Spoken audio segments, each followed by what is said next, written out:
शाहजहां और आयशा के रिश्ते को ख़त्म करने के लिए जहां आरा ने ख़तरनाक चाल चली जो सबके सामने आ जाती है, क्योंकि जैसे ही गोली लगती है शाहजहां को और शाहजहां की जान खतरे में आ जाती है, तो वहां पर आयशा से पहले ही जहां आरा पहुंच जाती है। और जहां आरा वहां पर पहुंचकर वो तो इतनी करीब आ रही होती है और जहां आरा बिल्कुल ही शाहजहां का ख्याल रख रही होती है। तो यहाँ पर परेशानी की हालत में जैसे ही आयशा को इस बात का अंदाज़ा होता है, तो आयशा भी भागी दौड़ी वहाँ पर पहुँच जाती है और वो भी शाहजहां को आकर पूछती है और कहती है कि तुम्हारे साथ ये किसने किया है और तुम्हारी जान पर किसने ये वार किया है। लेकिन ये औरत यहाँ पर क्या कर रही है, और ये औरत हमारे रिश्ते को ख़त्म करने की एक साजिश चल रही है और तुम्हें इस बात का अंदाज़ा नहीं है। लेकिन शाहजहां वहाँ पर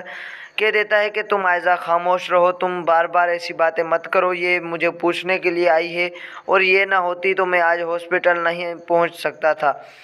लेकिन अब दूसरी जानिब सबको इस बात का भी डर होता है कि इस मर्तबा शाहजहां की और आयशा के रिश्ते को हमेशा के लिए ख़त्म करके रख देगी जहां आरा, क्योंकि आसिया भी यही बात सोच रही है कि जहां आरा कभी भी किसी के रिश्ते को तोड़वाना चाहती है तो वो टूट ही जाता है और सबकी तलाक़ें करवाती फिर रही है। लेकिन शाहजहां जैसे ही जहांआरा को कह देता है कि तुम यहाँ से चली जाओ, तो जहांआरा वहाँ से चली आती है। पीछे से आयशा कह देती है कि शाहजहां तुम्हें तो किसी ने इस बात का अंदाज़ा नहीं लगने दिया, हमारे रिश्ते को ख़त्म करने की ये बहुत बड़ी चाल है। और जहांआरा तुम्हारे करीब इसलिए थी कि मुझे तो अंदाज़ा हो चुका है कि अब तुम हमारा रिश्ता ख़त्म करके ही रहोगे। शाहजहां कह देता है कि तुम्हें तो ऐसे ही गुस्सा आ रहा है, तुमने आखिर उसे करीब देखा है इसलिए तुम्हें लग रहा है कि वो गलत सोच रही है, मगर उसने कभी भी गलत नहीं सोचा। अब तो आयशा और शाहजहां का रिश्ता जल्द ही टूटने वाला है, क्योंकि जहांआरा ने जो चाल चली है वो बिल्कुल ही आयशा के दिल में एक शक पैदा कर देती है। और आयशा परेशानी की हालत में यही बात सोच रही होती है कि शाहजहां भी मिल चुका है जहांआरा के साथ और जहांआरा और शाहजहां एक दूसरे से मोहब्बत करते हैं। ये सच्चाई जब जान लेती है आयशा, तो आयशा दिल ही दिल में परेशान रह रही होती है। लेकिन दूसरी जानिब ये हमें दिखाया जाने वाला है कि सरमंद की रिहाई होने वाली है। जैसे ही जहांआरा पहले जाकर सरमंद के साथ मिलती है और कह देती है कि सरमंद तुम तो हमेशा के लिए यहाँ पर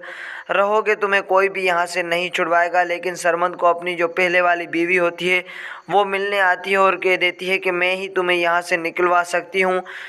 और जब जैसे ही सरमंद जेल से बाहर आता है, तो जेल से बाहर आने के बाद तो वो ये एक ही चीज़ सोचता है कि अपना घर और अपना कारोबार जहांआरा से छीन लिया जाए और जहांआरा को सिर्फ कुछ भी ना मिले हिस्से में। तो वो घर में आता है और जहांआरा को वहाँ से बेयारो मददगार छोड़ देता है और कहता है कि तुम इस घर से निकल जाओ। अब सारे लोग इसी बात से परेशान होते हैं कि अब जहांआरा कहाँ पर जाएगी, और जहांआरा खुद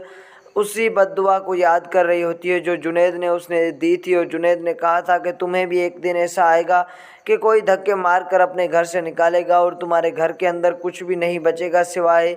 तुम्हारे सामान के, और वो भी तुम्हें उठाया नहीं जा सकता। लेकिन यहाँ पर जैसे ही सरमंद घर पहुँचता है तो पहला काम यही करता है कि जहांआरा को धक्के मारकर घर से निकालता है और कहता है कि तुमने मेरा एक पल भी साथ नहीं दिया, तुमने तो मुझे कहा था कि फांसी मिलेगी मुझे जेल के अंदर, मगर मैंने यही बात सोची और यहाँ से निकलने का सोचा और किसी ने मेरी मदद की, तो मैं वापस आ चुका हूँ। अब तुम्हें इस घर के अंदर नहीं रखूँगा, तुम्हें मैं तलाक देता हूँ। तो अब जहांआरा वहाँ से निकलती है, अब सीधी ही आसिया के पास आती है और आसिया को भागी दौड़ी ये सारी बात बताती है कि सरमंद जैसे ही जेल से वापस आया है उसने मुझे घर से निकाल दिया है और मेरे पास अब रहने के लिए कुछ भी नहीं है।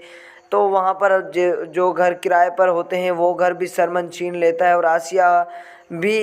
जहांआरा के साथ निकल जाती है घर से। और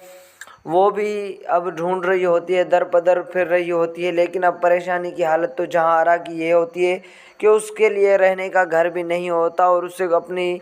जायदाद में से सरमंद एक फूटी कौड़ी भी नहीं देने वाला है। सरमंद ने यही ठान रखा है कि वो अब जहांआरा के साथ कोई ताल्लुक़ नहीं रखेगा। लेकिन जहांआरा भी खिलाड़ी होती है, वो यही सोच चुकी है कि कैसे भी करके सरमंद को मार दिया जाए और एक तरफ शाहजहां के साथ जो वो मोहब्बत का खेल रचा रही है उसके अंदर कामयाब हो जाए और शाहजहां के साथ शादी कर ले और उसका घर फिर से आबाद हो जाए और उसकी ज़िंदगी फिर से ठीक हो जाए। सरमंद की जो भी मिल्कियत है वो सरमंद को मार कर हासिल करना चाहती है। अब वो कह देती है कि किसी भी हालत में میں یہ سب کچھ چھین کر رہوں گی سرمن سے۔